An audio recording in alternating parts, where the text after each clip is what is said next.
اگر آج کی سٹوری، آج کا قصہ اگر آپ نے نہیں سنا تو آپ نے کچھ بھی نہیں سنا۔ ایک بادشاہ اپنے محل کی بالکنی میں ٹہل رہا تھا۔ ٹہلتے ٹہلتے اچانک اس کی نظر سامنے کی بستی کے ایک گھر کے اندر بیٹھی ایک خوبصورت عورت پر پڑی۔ اس کے حسن و جمال، اس کی خوبصورتی کو دیکھ کر بادشاہ اس پر فدا ہو گیا، عاشق ہو گیا۔ فوراً اپنے قریبی وزیر کو بلایا اور اس عورت کے بارے میں معلومات نکالی۔ تو وزیر نے کہا وہ تو آپ کے نوکر فیروز کی بیوی ہے۔ کہا کہ اچھا فیروز کو بلاؤ۔ دوسرے دن فیروز آیا۔ بادشاہ نے ایک خط فیروز کے ہاتھ میں دیا اور کہا کہ فلانے ملک کے بادشاہ کو دینا اور اس کا جواب لے کر ہی آنا۔ بادشاہ کا مقصد یہ تھا کہ زیادہ سے زیادہ دن لگے اور وہ اپنا کام آرام سے کر سکے۔ فیروز نے وہ خط لیا، خط لے کر وہ گھر گیا، تکی کے نیچے خط رکھا، رات بھر آرام کیا، صبح اٹھا، گھوڑا لیا اور اس ملک کے لیے نکل گیا۔ بادشاہ کو جیسے معلوم پڑا کہ وہ چلا گیا، بادشاہ فوراً اس کے گھر پہنچا۔ موقع پا کر رات کو ہی فیروز کے گھر پر جا کر دروازہ کھٹکھٹایا۔ اندر سے آواز آئی، کون ہے؟ تو بادشاہ نے کہا میں تمہارے شوہر کا مالک اور اس ملک کا بادشاہ ہوں۔ اس کی بیوی نے دروازہ کھول دیا۔ بادشاہ اندر انٹر ہوا، جا کر بیٹھا، میٹھی میٹھی باتیں کرنے لگا اور کہنے لگا کہ میں تمہارا مہمان ہوں، تم میری خدمت نہیں کرو گی؟ وہ عورت سمجھدار تھی کیونکہ عورتوں کا سکس سینس بہت مضبوط ہوتا ہے۔ اس نے پہچان لیا، کہنے لگی بادشاہ سلامت، آپ کی باتوں سے مجھے خیر کی بو نہیں آ رہی ہے، آپ کی نیت میں کچھ گڑبڑ لگ رہی ہے۔ بادشاہ ذرا ناراض ہوا، کہنے لگا تم جانتی ہو میں اس ملک کا بادشاہ ہوں، میں جو چاہوں وہ کر سکتا ہوں۔ اس کی بیوی نے کہا بے شک میں جانتی ہوں، لیکن میں نے بزرگوں سے یہ بھی سنا ہے کہ شیر کتنا بھی بھوکا ہو جائے وہ کبھی مردار نہیں کھاتا، اور آپ تو اس کٹورے میں پانی پینے کے لیے آ گئے جس کٹورے میں آپ کا کتا پانی پیتا ہے۔ بادشاہ بہت شرمندہ ہو گیا، غصے سے وہاں نکل گیا اور جاتے جاتے اپنا رومال بھول۔ ادھر بادشاہ بیوی کا کرارا جواب سن کر ناکام واپس لوٹ گیا۔ ادھر فیروز کو یاد آیا کہ ارے خط تو میں گھر پر تکی کے نیچے بھول گیا۔ اس نے فوراً اپنا گھوڑا واپس کیا اور آ کر اپنے گھر کے اندر سے وہ خط تکی کے نیچے سے نکال ہی رہا تھا کہ اس نے بادشاہ کا رومال وہاں پر دیکھ لیا۔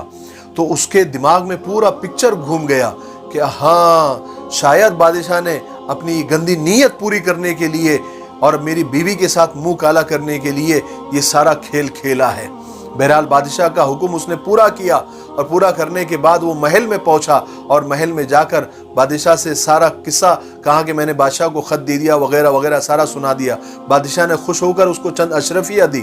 وہ انعام لے کر گھر پر آیا، بیوی کو لے کر بازار گیا اور اچھے اچھے قیمتی تحفے اس نے جو ہے اپنی بیوی کو دلائے اور کہا کہ چلو میکے چلتے ہیں۔ میکے لے کر گیا اور وہاں پر بیوی کو چھوڑ دیا اور واپس آیا پھر سے لانے۔ جب بہت مہینے ہو گئے اور فیروز اپنی بیوی کو لینے کے لیے نہیں گیا تو فیروز کے سالے اس کے پاس آئے اور کہنے لگے کہ بھائی جان آپ نے کئی مہینے ہو گئے اپنی بیوی کو لینے کے لیے نہیں آئے، کیا بات ہے؟ فیروز نے کہا کہ نہیں مجھے اب اس کو لینے کے لیے نہیں آنا ہے۔ تو سالے تو اور حیران ہوئے، کہا کہ یہ کیا بات ہو گئی، کیا کچھ غلطی ہو گئی یا کوئی گناہ ہو گیا، آپ بتائیے تو صحیح۔ فیروز نے کہا کہ نہیں مجھے نہیں بتانا ہے، کیونکہ فیروز جانتا تھا اگر اس نے وجہ بتا دی اور بادشاہ کو معلوم پڑ گیا تو قتل کر دیا جاؤں گا۔ تو اس نے کہا کہ بس مجھے نہیں لے جانا ہے۔ تو سالے حیران ہوئے، پریشان بھی ہوئے، کہنے لگے کہ دیکھو فیروز بھائی، اگر آپ اپنی بیوی کو یعنی ہماری بہن کو واپس نہیں لیں گے تو ہم کو مجبوراً قاضی کے پاس جانا پڑے گا۔ فیروز نے کہا وہ تمہاری مرضی ہے۔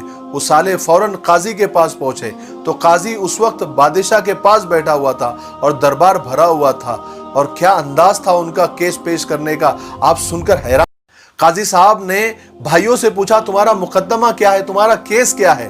تو بھائیوں نے کہا کہ چونکہ دربار بھرا ہوا تھا تو کتنے پیارے انداز سے اپنا مقدمہ قاضی کے سامنے رکھا جس سے گھر کی عزت بھی بچی رہے۔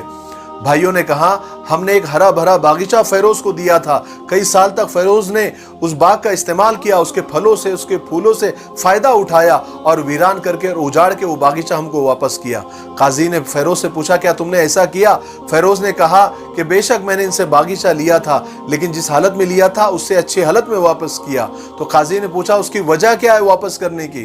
تو فیروز نے کہا ایک دن میں باغیچے میں داخل ہوا تو میں نے وہاں پر شیر کے پنجوں کے نشان دیکھے اور مجھے پتا چل گیا کہ میرے باغیچے میں اب شیر کا آنا جانا ہو گیا ہے۔ مجھے میری جان کا خطرہ محسوس ہوا، اس لیے میں نے اب باغیچے میں نہ جانے کا فیصلہ کیا ہے۔ بادشاہ سب یہ دیکھ رہا تھا، وہ سمجھ گیا کہ کیا ماجرا ہے۔ تو بادشاہ چونکہ سارا معاملہ سن رہا تھا، وہ سمجھ گیا کہ کیا میٹر ہے، تو اس نے آواز دے کر فیروز سے کہا کہ فیروز، شیر تمہارے باغیچے میں آیا ضرور تھا، تھوڑی دیر وہ رہا بھی، لیکن نہ وہ ایک پھل کو چھو پایا، نہ ایک پھول کو چھو پایا، نہ ایک پتے کو چھو پایا۔